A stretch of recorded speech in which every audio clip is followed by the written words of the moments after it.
Hey guys, and welcome to today's episode of Give It the Beans. And it is my absolute pleasure to introduce to you a well-known man, my complete strength teammate, and probably one of the leading, if not top, coaches in the UK, prep coaches in the UK, is the one and only Dan Welburn. How are we doing, buddy? Yeah, I'm good, thanks, mate. How are you? I'm doing very, very well.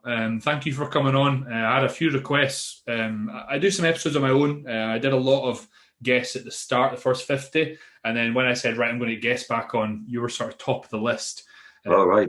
Yeah. So excited about this, my man. And I feel that there's maybe some new followers to the podcast that maybe perhaps aren't, have just got into bodybuilding that they don't know who you are. So what I'd love for you to do is give us a big introduction of who Dan Welburn is, your history in the sort of sport itself as an athlete and a coach, right up to today. Yeah, okay. So I've been training since 2004, and then I got into, not seriously, just like everyone else, started going to the gym when I was young because I wanted bigger arms for the girls and whatnot. And then fell in love with that. Ended up competing in 2008 with the now extinct UKBFF, as there was the thing at the time. Competed with them, then moved straight over to NAB. I wasn't really a fan of the UKBFF off the bat, and then I moved to NAB straight away. Climbed through their ranks over a few years between 2009 and 14. Won their NAB Universe when I was 27, I think, 28, something like that. 10 pro with them, tore both my biceps off, got them reattached, spent a couple of years rehabbing on that. And then I've done a couple of pro shows with them. I think one or two of the NAB Pro Universes. Done okay. And then I moved to PCA in 2019 and got a pro, did their pro-am and then got a pro card with them through that appearance. And then, yeah, that's about it. About to start prep for another show, which will be the PCA Universe in November. Probably going to be my last one, this one, then that'll be it for me. Oh, that'll be a sad day. Not for me. Fucking eating all that chicken for the last 15 years. Very, Yeah, very. I've had enough. I'm not old in any respect, especially in body, but I'm only 35. But I've been walking around over 20 stone for the last 10 years, man. And I've got a little kid looking back at me now, and I'm just thinking, for what? Do you know what I mean? I need to downsize and kind of look after myself. So there's Yeah. more important things than being big.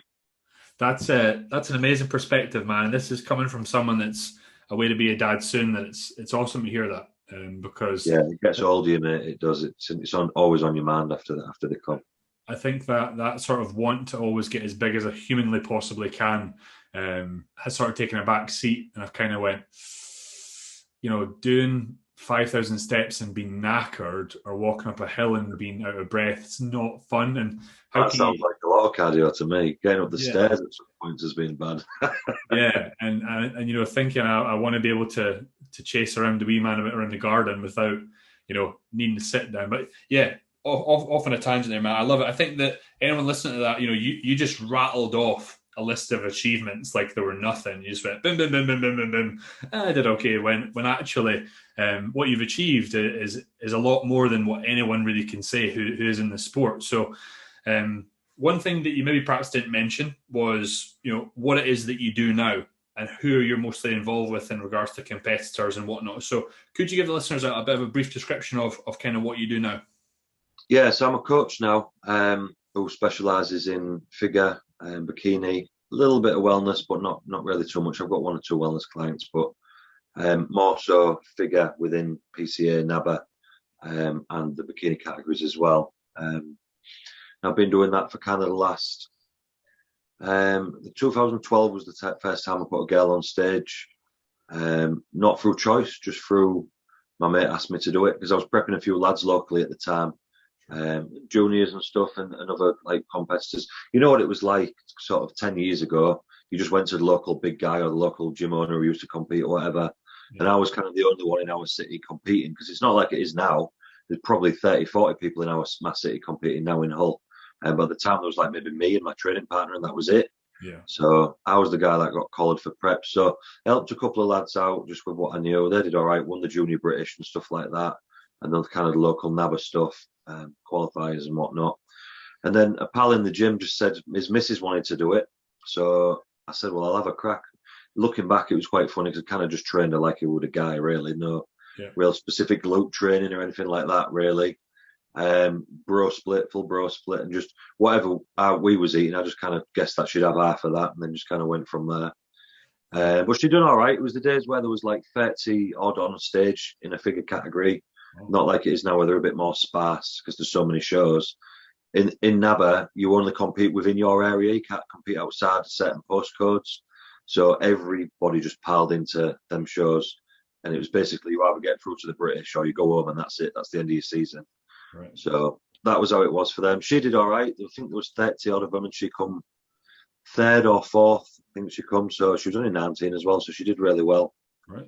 And then the following year, a local girl asked me to compete. She wanted to compete, she wanted to get into it. And she went straight through, qualified at the qualifier, and then won the NABA British, which was a huge deal in them days, like really big, because that's all it was. That was it was that or nothing. Yeah. And yeah, she come through as like a first timer and just cleaned up and won that. So fantastic. Then another girl asked me to see if she'd get compete, and that was the mother of my child now, by the way, still downstairs. She won her show. And then it just kind of teetered on from there. I didn't go online or anything for a lot of years after that.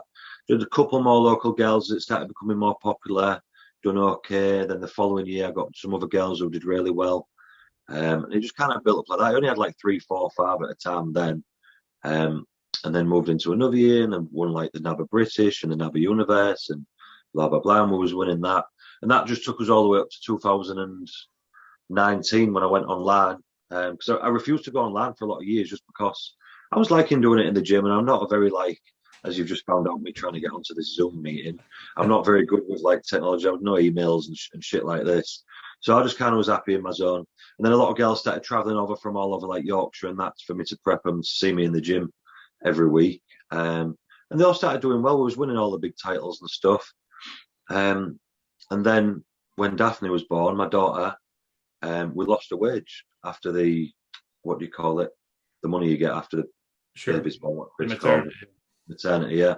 After that money ran out, we was down a wage. So Michaela McDonald had been trying to twist my arm to go online for quite a bit. And a lot of other girls had like messaged me and stuff like that asking. So she bent my arm into doing it. Took a girl on from other Barrow just to see if I could do it all right with the pictures and everything else, you know. Yeah. And she won the overall and everything like that. So for the back end of that year, 2019, I took 10 on and I just capped it at 10 just to kind of make sure I could still do. I'm always worried about ruining my reputation. Do you know what I mean? So it takes so long to build up to get a decent reputation. I don't want to destroy it by just taking on whatever and this and that. So, and they all did all right. They won, some of them won overalls. They won the PCA Pro card there and some of the other categories at the British out of them 10 girls. And most of them was in the top 6 at the British as well. So, yeah, it was pretty successful. Then obviously we went into 2020 and I started with another fresh little team. I thought I'll just take 25 on and then just cap it at that. And then obviously everything closed down and everything got knackered and we'd spent the rest of the year trying to pick ourselves back up. Did some stuff at the end of the year. Now obviously we're into 2021 now. Yeah, dude. And what I love is that you just summarized a journey that was over the span of a few years, but hearing how you sort of take pride in, well, I try it first and I'd see if it worked and then I took on a little bit more and I tried it again. It's really the signs of a not only a good coach, but a good businessman as well, making sure that you're putting the sort of needs and wants of your athletes first and not falling into that trap of let's go online and take on fucking 120 people and give it a shit service. You've went. Oh, that's a lot. No, I'm not a money head. So if I was a money head, I'd probably be thinking like, well, I could get this amount and that amount and blah, blah, blah. But then your quality turns to shit. And then what are you from that point? So I get my buzz from winning the shows and getting people to the best and looking like awesome. Do you know what I mean? That's where I get my kind of kicks from. So I'm not going to muddy that up. We're just trying to take a load of money and everything blowing up in my face. Yeah, absolutely, dude. And you've certainly now established yourself at the top of the game, certainly within the UK industry of, one of the leading female coaches out there. And I'm sure, if I was to ask you your opinion on, is there anything that maybe perhaps you see that frustrates you with some females that get coached in the industry? You mentioned that, back when you started, you just trained her like a guy. Obviously, that's very different now. Is that kind of something that you see a lot of, or is there any other things that maybe perhaps you see that's common? Everybody's got their own ways, and I'm not too bothered about what everybody else is doing. There's a little bit of stuff with like the drug things and that girls get kind of told they need to do this and that when they don't, and that kind of wrecks a few things. That gets on my tits probably more than anything else, because I sometimes have to pick up some of the damage from that when they'll say so and so had me doing this and that, and like it's just not needed, That gets on my tits, but that only gets on my tits because it damages them. Do you know what I mean? So that's the reason that annoys me. But apart from that, I just let everyone get on with their own whatever. Do you know what I mean? Yeah, absolutely. You're certainly a guy that stays within his own lane. It seems. Yeah. Which, stress yourself out thinking about what everybody else is up to. I couldn't care less. you took the words right out of my mouth, because social media, Instagram, for as much as it's good for business, I think it can be quite poisonous, especially maybe for first-time competitors. Do you talk to your athletes about, if they maybe are on social media and they're comparing themselves against other athletes, or are you very much just like, stay off that, don't compare? Sometimes bring them off if they're bending their own heads out. If they're bending their heads out, looking at this person and that person and blah, blah, blah, which yourself, everybody looks better on Instagram, even your own athletes, you know what I mean? Nobody's posting a shit picture or video or bad angle or this and that. So they're already on prep. They're already overanalyzing the shit out of everything on their own body, and everything's not what they want and blah, blah, blah. And then they start looking at somebody else's pictures like that, and it just bombs them. And it's very rare that they end up getting beat by that person. We usually end up beating, and then somebody who you haven't even seen comes up and whoops you anyway. Do you know what I mean? Because they've not been posting now. But yeah, I'll just sometimes, they don't always go for it nowadays because they're so kind of on social media, but I'll just tell them to come off. Just come off the damn thing, and then they start feeling a lot better. The body starts responding better a lot of the time and stuff like that. So just if they've got a job where they can just go dark and leave it until their showtime, then that's fantastic. But a lot of the girls are coaches and PTs, and they need social media, so it's hard to bring them off, Yeah, so I guess you were probably coaching and whatnot when social media wasn't quite as big, right? Yeah.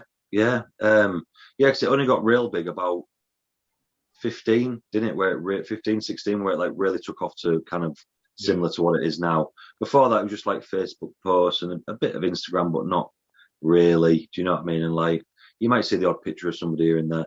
Fucking hell, when I remember going back to when I was doing like the NABA British in like 2010, 2011 and stuff like that, there was a NABA website, and it'd get uploaded after the shows with some pictures of the winners, but it wouldn't tell you what class they were in. And you'd go on and you'd be looking like thinking, well, is he going to be at the British women? Like that's about as near as I got to that. Brilliant, man. Such a different time. Would you say that if someone said, did you prefer that time versus now, what would your answer be? They're both good in their own way, aren't they? Yeah. I'm not one to compare. It's not a generation difference, but it's definitely there's definitely a big change in the way things are between that period. And I was definitely sat on either side of them. So, but yeah, they were both just great in their own way. It's good now because like we slag off the way things are now and this and that, but I think if it was taken away from us, we'd be lost without it. You can just get anything at the snap of your fingers. You can speak to anybody. And obviously, so far as me linking up with clients and stuff like that I would have never had the privilege of working with good clients that are already competing and they're watching what you're doing and blah, blah, blah, and what have you. It's amazing for that, Yeah, absolutely. And to touch on one other thing you said, you mentioned about how sort of important it was for yourself to see clients, in the gym or one-to-one before you kind of went online.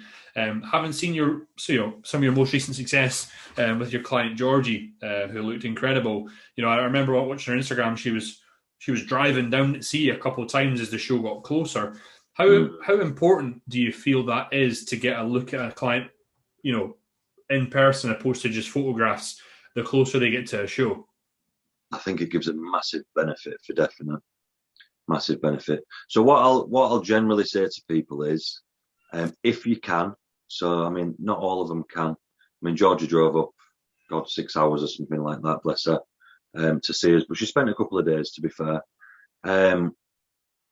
I'll usually say, come see me about 8 weeks out, 9 weeks out, somewhere around there, somewhere between 7 and 9, and then come up to see me about 2 or 3 weeks out, just so everything's marrying up to what we're seeing. Because sometimes it's slightly done, and the small adjustments that we could make. Georgia coming to see me on them trips was massively beneficial to her, from what I was seeing to when she was stood in front of me. Because in her instance, she looked so much bigger on a picture and a video than she was in real life. So in that scenario, I'm thinking, fucking hell, she's going to end up in the next category here. And then when she's come up to see us, it wasn't as quite dramatic as what it looked on a video. So that's an extreme example. That doesn't happen very often. But it's just good to get a grip of seeing what you're seeing in real life. I've got girls that look sharper on the videos, and then they come and see and they're not quite as sharp. Some girls that look a little bit softer, and then they come see and they look a little bit better. So 9 times out of 10, it lands up. But it's just good to get a physical size of somebody's being in front of you, so you know exactly where they're going to be, especially your first time. Because if they've not been on stage before, you've got nothing to go off. Because as you know yourself, someone stood there or on a photograph, and then you stick them in a lineup, it's not always the same thing. So the little bit of extra tweaks we could get, and me messing about with her posing and stuff like that, because we spent a good few hours doing that while she was here, it all paid benefit when she came to compete, definitely. And I think that, from an outside perspective and being a coach myself, I think your athletes probably massively appreciate your time and willingness to spend with them in person, going through their posing, whereas some other coaches, won't go off their couch, to reply to a WhatsApp, whereas that's my downtime, that going into the gym to see them. Right. Okay. But because I don't like being stuck on my phone or on a computer or what have you. It's not like my most chosen thing. So if I have some girls coming up, going and spending a bit of time in the gym like what I used to, because I used to be in there all day, every day doing that, and they'd be travelling over, and I'd have one every hour and a half seeing me. So I enjoyed that. Do you know what I mean? So going back in the gym, doing a bit of training with them, having a bit of banter, going through the posing and what have you. I actually really enjoy that. So it's not a chore. Yeah, absolutely. But I just wanted to point out for any newbies listening that maybe are aspiring figure girls or whatnot, that not all coaches will do that. And I think that shows a high level of care, high level of service to your athletes. But also, just speaking to you, dude, you can tell how much of a humble guy you are, but how much you just enjoy coaching, because all those little things, they seem second nature to you, that that's kind of what you do. Whereas I think that perhaps in other people in the industry might see that as a bit of a ball ache or a bit frustrating or taking up their day. So I just thought I'd point that out for anyone listening that's maybe on the fence about reaching out for signing up for comp. Oh no, yeah, I appreciate that. Thank you. Not a problem. Now, one other thing I think that we were discussing before you came on call, and some people might know about, is that you actually are a judge for bodybuilding shows as well. Do you want to maybe perhaps give the people a lowdown kind of how you got into that? How did I get into that? So when the PCA was formed in 2015, Ryan Alexander was obviously, as we know, is the owner and director of the PCA, along with Warren. I had my own bodybuilding show at the time. So 2015 was when it was formed. 2015, I put my own bodybuilding show on in Hull. So in that time, there'd been no bodybuilding show in Hull for I think it was about 17 or 18 years. And it used to be quite a popular thing. Yeah. And the local guy from the gym, who's an older guy who owns the gym where I trained, he used to compete in it and all that in the 90s. And it was a big thing, yeah. And he was and I just won the NABBA Universe the previous year. So it was a good chance to kind of piggyback off of a bit of local credit or whatever to try and give it a push. So I was trying to bend my arm. So the year after, I was like, yeah, all right, we'll do it. Do you know what I mean? And then, so we put one in 2015 and we packed the bastard. I couldn't believe how many people turned up. There was over 1,000 people in the crowd, and it was in a nightclub, man. It was such a good day, to be fair. It was so good. And we'd like a stage at the front. We had to have some extra stage built out because it wasn't really built for that. We had extra lighting put in and this and that and everything set out. And there was no seats. Everyone was stood. It was standing. And the music, as you can imagine, was like nuts because it was a nightclub, yeah, at the university, at the local university. And it just kept filling up and filling up and filling up to the point where we was having to distract the fire marshal, or whatever he's called, the safety man, because there were just too many people coming in. I think there was about 1,100 people there that day. It was absolutely nuts. There was only 65 competitors, and it filled up. Anyway, so I'd put the pictures out on the internet of like the crowd, and how big it was. And obviously Ryan setting up a federation. I didn't know Ryan from Adam then. I'd never met him before. And I just got a message come through from him about, I think it was about coming down to his new Saxon show or something like that. And then when I got talking to him, he said if I want to join my show into the federation and this and that. And then it just sort of got kicked off from there. Do you want to try some judging? At that time, all the people were obviously accredited judges from different federations, NABBA and the UKBFF, while that was still mighty. So I got sat down doing some like shadow judging to see if I was any good at it and all that. And yeah, it turned out I was pretty good at it. So I passed all the tests with them inside the first year. And then I ended up on the panel, and I've kind of been on there ever since. Yeah, fantastic. So, you'll know the criteria for what, they're looking for in all the classes very, very well. And I'm sure that there's some new the figure classes. I actually wrote them. Well, what a better man to tell us. Yeah, I wrote them when they set up. I was doing the women's thing then, obviously, so they had me take care of the figure classes. So if let's talk about figure first, then. What if from that, as soon as that athlete comes out, what are you looking for? Well, obviously they want to be within the criteria for a starter. So wherever that is, this is where all the topic of debate comes, because people can't seem to wrap their head around why you've got a gauge of criteria that might be like that, and just because you sat at either end of it doesn't mean to say you're any better than the other. It's just on how you look, right? So people will be sat on this end, say like conditioning, yeah, and then they'll get beat by someone who's over here who's a little bit softer because they've got a better shape, better balance, nicer appearance, nicer presentation. Because it's not just judged on who's the leanest, like that's really helpful within bodybuilding. It's just judged on who looks the best. So you might have somebody come first who's firm and soft. You might have someone come second who's ripped. You might have someone come third who's ripped, fourth, a little bit softer. And people are like blowing the nut because they can't understand. Well, I don't understand it. She won and she was soft. And last week I was at another show and the girl that was ripped won, and it just melts their heads. So I think that's where a lot of people seem to fall down with understanding it. But yeah, it's just that overall shape. Obviously, they want the taper. They want it to be nice and round in the glutes, delts, little taper on the back, not too much muscle.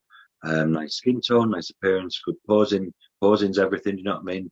I've seen girls who should have won shows come out in fifth because they can't present what they're doing properly. So I can't emphasise how important that is. Obviously, I work very closely with Michaela McDonald for my clients generally, because she's very good at it, and we're good friends. We've been friends for years. So we work well together with my clients. So she'll do a lot of that. But I can't emphasize how important that is to people. That's something that's some people seem to do all that prep and then lack. But yeah, it's the same as bodybuilding in the way that you'll know when they all walk out, if you know what you're looking at, you know who looks best. And you can't always put into words sometimes why they look best. They've just got the best shape. They've got the best charisma. They've got the best stage appearance. And somebody might be a little bit more muscular, a little bit leaner, a little bit more developed, a little bit this, a little bit that, and they still don't look as good as that person. So it's just, but figure especially is one of them, because you're not getting edged out on conditioning if they haven't got a better shape. Yeah. It's just not going to happen. So the way I prep my clients, and I have said this on Instagram posts before, for figure especially, and bikini as well, but figure probably more so, I prep them to the way they look the best. Okay. So some girls are going to look better, a little bit rounder and fuller. Some girls won't benefit from that. They're going to need to be a little bit sharper to make their physique stand out. So the main job that I have is figuring out how they look best and then presenting that on stage. So whatever that might be, because you might look across some of my clients and think, well, they're all, say, toned figure, for example. They're all doing toned figure. Why is she like not as lean as that one? Why has he got that one leaner? Why does this one look a bit so-and-so, blah, blah, blah, blah, blah. Because my job's to figure out how they look best and then put that on the stage, and that's going to do them the most justice when they get judged. So that's how I do it. So it's just having a little bit of an eye for that. And you don't always know that on maybe the first prep, but you can get a good idea by how far you're taking somebody. And then when they kind of get to where you think if they get a little bit too far in, they're going to look worse. I'll usually back off from that point. And you know what? I think if I take myself back a few years ago when I didn't know anything about the likes of a criteria or whatnot, and I would see, as you just said, someone who comes first be softer and someone comes second a bit harder, I would be kind of perplexed and not really sure why. But how you've just broken it down for that criteria, but also what you do for your athletes, I think to someone that's maybe perhaps new to the sport should give them a very good understanding as to why, because I feel that maybe the figure class is maybe the most misunderstood. Definitely, yeah. Class when 100%, yeah. In newbies. People so, like you say, perplexed by it, but that's the key to it. I'm giving all my secrets away now. Yeah. Now, would you? Is that like you mentioned there about one show? Some people are like, oh, but she was harder than the next show. Oh, but she is that like a pet peeve of yours? Because maybe perhaps it's maybe a lack of education, I suppose, on the person's part for not knowing that actually, well, it's about the shape and how the best athletes. So is that a pet peeve when if people go out on socials or whatever and try and say this, that, and the next thing? No, still won. Yeah. They're not taking the trophy away with a status. Fuck them. No, it used to be a lot more common than it is now, where people used to go on and be like, rah, rah, rah, them judges don't know what they're doing, blah, blah, blah, blah, and all that. But that was more other federations. I think since the PCA come along with a fresh set of judges who are quite young, you'll very, very rarely see a decision that's like off. And even if you think it is off, you can still kind of understand why it's gone the way it's gone. That used to happen a lot more so when some of the judging used to be like all over the place at times, especially with the women. But yeah, I mean, you still see it now, but I think people aren't as vocal about complaining about results on social media anymore. I think because they just realise how embarrassing it is, and it kind of stopped a few years ago a little bit. Thank God, because it used to drain my soul seeing it all. I just scroll past it. Yeah. But yeah, it don't bother me what people are saying, because if you win, you win. If you come second, you come second. You know what I mean? Yeah, that's it. One of my pet peeves is when someone will perhaps it's not a pet peeve, it's just annoying. Someone takes a photo with an iPhone and that game, a certain shot and says, oh, she's better than her, or he's better than him. And I go, were you there? And they say, no, but I've seen this photo. I go, then shut up. You know what, pal? I think sometimes, even if you're there and you're 6 rows back, since going onto the judges' table 6 years ago, and I now see what the judges see, even sitting 5 or 6 rows back, you don't see. It's a totally different ball game on that front table, the things that you see.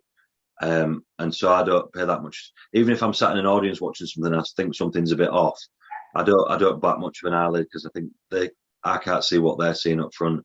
Honestly, it's so different when you get on that front table. It's unbelievable. Yeah, and this is quite refreshing for me as well, because I don't think I've ever heard that perspective on a podcast, or even from a judge. You might actually be the first judge I've had on the podcast in 101 episodes. So there we go. Boom. We've got something. But no, I suppose, yeah, from an athlete and a coaching perspective, I've never heard that, and you're quite right, because it shows when I've got an athlete there, I'm kind of peering from this angle. I'm in the middle. I'm trying to I'm trying to see. When it is different. I was surprised when I got on the table. I was like, damn, Jesus, it is different. Yeah, absolutely. And I think that as well, the fact that you guys are sort of down a little bit and athletes are up, do you think that does that give a whole other illusion to the look as well? Yeah, that's one thing I bear in mind. This is a good thing about being able to sit on the front table. I know what we see and how we see it, so I'll bear that a lot in mind when I'm giving posing advice and advice on this and advice on that. Just little inside tricks to how to move and stuff like this that you won't often get that perspective from. Obviously, I've got that perspective, so I can give them it, and it does help. Just which way to lean and which way to stand and this and that. You know what I mean? I think it's at this point, if you had an ebook, you could certainly plug it of Dan's top tips. I prefer to keep most of them to myself. Otherwise, there might be people replicating. I'm sure that would be a big seller if you ever were to put it together. But anyway, so we've spoken about the figure class. Now, you mentioned that you you train just a couple of wellness girls. Is that kind of just through choice, or do you think it's because it's a newish sort of category? Do you see it developing over the years? Getting, there's maybe a listener out there that has no idea what wellness is. Do you want to just start with what that is? And then Yeah, so if anyone is watching it and thinking about asking me, it's not something I'm looking to take much more of on, to be honest. I've got a small handful. The first one I took on was Ellis Sharp. I don't know if I'm sure you know she's Dan McNabb's missus. Yeah. And he kind of twisted my arm into taking her on because I was unsure. I didn't want to take something on that I was not doing all the time. Do you know what I mean? And like I would have rather not, but he kind of said blah blah blah and this and that. So I agreed to take on, and she did well. She won the show. She won both categories, and then I think she was 1 point off the overall as well. So she did well. And then I've took a couple of on that I've been all right with since then, but it's not something I'm looking to venture into completely. Okay, that's fair play. So it's mostly just the sort of figure and bikini, or would you say it's more just figure? It's a combination of figure and bikini, yeah. Figure, ton figure, athletic figure, bikini, and train bikini is where most of my work lies. So you mentioned about, obviously you wrote the criteria for the figure. What about the bikini? Would you say if as soon as those girls come out, would you say that how you judge is maybe going to be different? I'm sure it is, but for those that don't know much about judging, is that different from how you look at a figure class, the look that they want, etc.? Yeah, well, they're obviously slightly different. The main difference between figure and bikini is just the way their body grows. They all train. This is what they said. Should I train different this and train different for that? Not loads different. No, you still train as hard as you can. You're still doing all the compound. You're still doing everything. The figure girls have just got that bigger, rounder, fuller look and more taper and all the rest of it. And the legs are thicker and their backs are kind of thicker. Bikini girls are more like your classic, like, I don't know how to explain it without sounding just like a generally thinner person. Do you know what I mean? And then they grow and then they're just not quite as thick as they are. And then they end up doing bikini. So you get a few hybrids that can fall in between both if they change the posing. But generally, it's just how their bodies grow. So, again, they're within the criteria. I'm aware that the PCA is a lot leaner of a look generally, and a little bit more muscular than the other federations, which, to be fair, we like. Because, I don't know, it should look like they train, shouldn't they? So if you look back 5-6 years ago, a girl off the street could have won a bikini category in a sense. Right. Not directly trained for it. If you not a girl off the street, that's offensive, but someone who didn't directly train for that specific reason, and just had a quite nice toned body, could be able to win a bikini competition. But it's all different now. They're more muscular, a little bit rounder in the delts, a little bit harder. PCA girls obviously show the back, and some of the other federations, they don't want to see the back, cover it up with the hair and what have you. So yeah, I quite like our bikini classes, to be honest. Any preference when it comes to judging or coaching, bikini or figure? You enjoy them both equally? No, I like them both. I'm known for figure. I'm definitely known for figure. People say that. I get messages saying, off bikini girls saying, do you do any bikini as well, or is it just figure? Because they've had just figure. But yeah, I've won the British titles with bikini girls as well. Superb, my man. So if we were to talk about, let's say, your biggest piece of advice to any sort of female aspiring competitors out there, what would that be and why? Biggest piece of advice. Where should they start? Where should they begin? What should they not, what should they not do wrong at the start, or anything at all? If there was sort of three pieces of advice, what would number one be?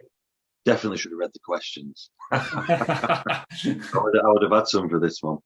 I think if you're wanting to start off and you're just starting training, just engulf yourself in everything that's going on for starters. Because I get a lot of messages that'll say like, I want to do my first show, but I need teaching everything.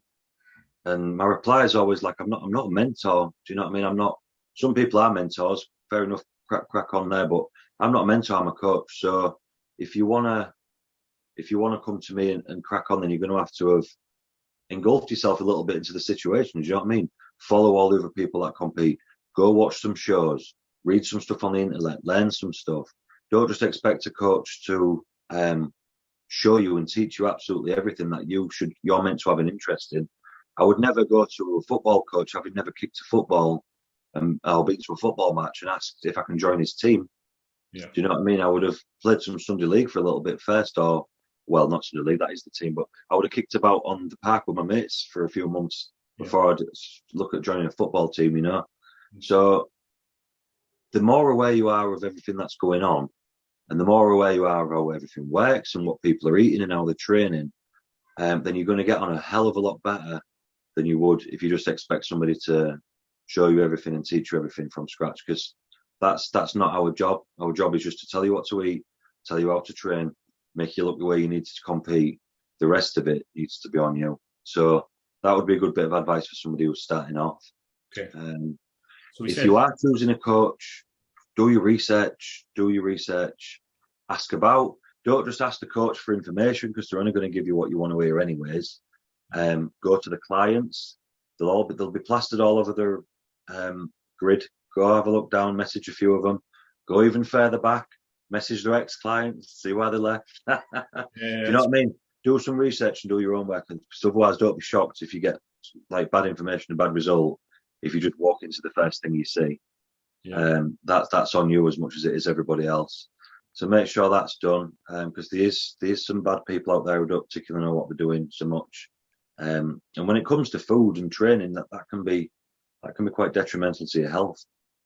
Yeah, absolutely. Yeah. So I think we got two pieces there. We've got the engulf yourself in everything you're doing, and then the find a coach, do research. What would a third piece of advice be? Just enjoy yourself, man. I mean, the chances are 99.9% of us are never making the Olympia. And even if you do make the Olympia, you're not making no money from it. The people who are watching you on social media don't really actually like you. They're just pretending. So nobody gives a shit about you. So whatever you're doing, just enjoy it because you should be doing it for you at the end of the day. Fair enough, stick your stuff on social media, get the likes and all this and that and enjoy that. But don't forget your family. Don't forget all the people that you're pushing away while you're trying to chase what you're trying to chase, which is just a plastic trophy at the end of the day. And just do it because you enjoy it and remember that it's your choice. I'm so glad that you said that last comment because I did that in my first prep. Pushed. We've all done it. Yeah. That's why we know. Yeah. Pushed everyone away. And I talk about it a lot on podcasts or in articles and stuff and try and tell people, don't do what I done because it was silly and it took a while to try and build those relationships back up post prep for when you look back, you go, just a trophy, just, stand there in a thong, but hey, I suppose it is what it is. Anyway, just to try and wrap things up, what I always like to do on this podcast is ask guests. This can be bodybuilding related or not bodybuilding related, but I always think it's an interesting question. Could you tell us a little bit about the biggest lesson in life that you have maybe learned, and any advice you would give anyone listening out there from that lesson? Biggest lesson that I've learned in life.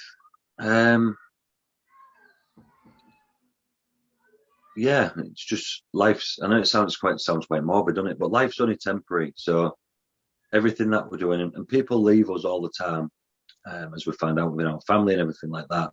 So it's strange, isn't it? Because I'm only in my 30s and I've only just started paying a bit of attention to this. I'm not in my 40s or 50s when like death's creeping up on me or anything like that. But you seem to get out your 20s and you start realising few people start dying, some of your family starts leaving and stuff like that. So everything that we're doing, we just need to enjoy the shit out of it. Because one day we'll all be dead.